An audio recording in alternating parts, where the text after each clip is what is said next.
We've all been there. Those nights when your heart feels heavy, when you stare at the ceiling, wondering if all this effort is even worth it. You try, you push, you fall. And a small voice whispers, maybe it's time to stop. But what if I told you most people give up right before their breakthrough? That the pain you feel right now could be the very signal that you're close to something extraordinary. Today's story is about Ethan, a young man who almost walked away from his dream until one powerful reminder changed everything. Ethan had always wanted to be a writer. Since childhood, he filled notebooks with stories, characters, and dreams bigger than himself. But life, as it always does, got in the way. Bills piled up, rejections came. One publisher after another said, "Not for us." At first, he laughed it off. "That's fine," he'd tell his friends. "Every writer gets rejected." But deep down, it stung. Weeks turned into months, and slowly, his passion began to fade. He started working at a small cafe just to pay rent. Every night, he'd walk past his old typewriter, untouched, collecting dust. One evening, after a long, exhausting shift, he sat on his bed and whispered, "Maybe I'm just not good enough." He was tired. Tired of hoping. Tired of trying. Tired of failing. The next morning, Ethan dragged himself to the cafe again. Rain poured outside, and barely anyone came in. Just before closing, an old man walked in, gray hair, warm smile, and a calm presence. He ordered a cup of black coffee and sat by the window.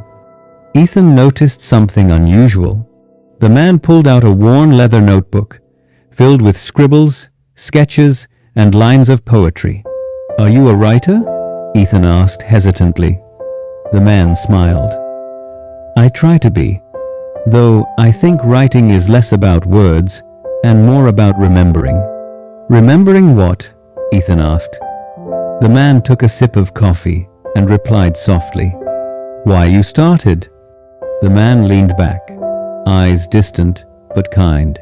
"Have you ever heard about the mountain climbers in the north?" he asked. Ethan shook his head. "They climb one of the tallest peaks in freezing winds.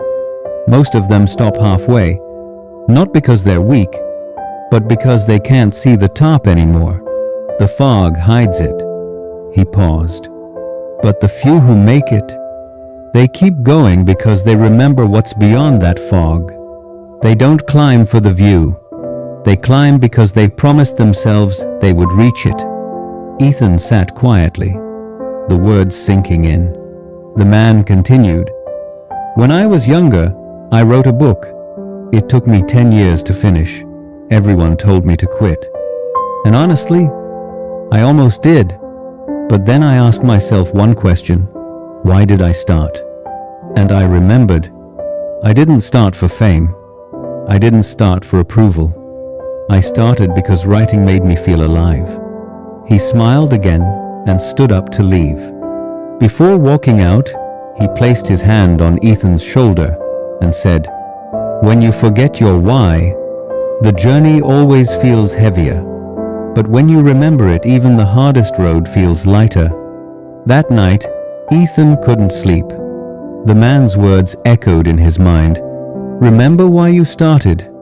He got up, turned on the dim lamp, and stared at his dusty typewriter. He placed his hands on the keys and took a deep breath. He remembered. He remembered being 12, writing stories in his notebook under the blanket with a flashlight. He remembered the feeling of creating worlds out of nothing. He remembered the joy, not the pressure.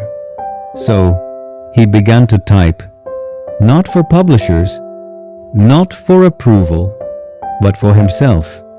Each word felt like a spark, reigniting a flame that had almost gone out. Weeks passed, then months. Ethan finished his novel. He didn't even care if anyone read it. It was his truth, on paper.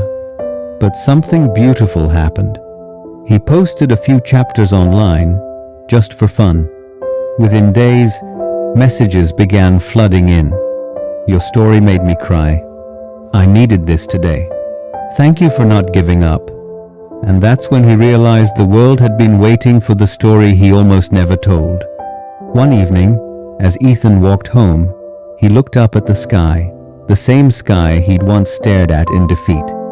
But this time, it felt different. Because he understood something simple, yet powerful. You don't need to see the whole path to keep walking.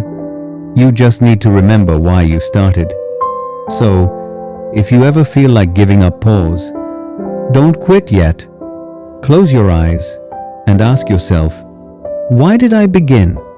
Because sometimes the answer to that question is all the strength you'll ever need. If this story touched your heart, share it with someone who's on the verge of giving up. You never know, your words might be the reason they remember their why.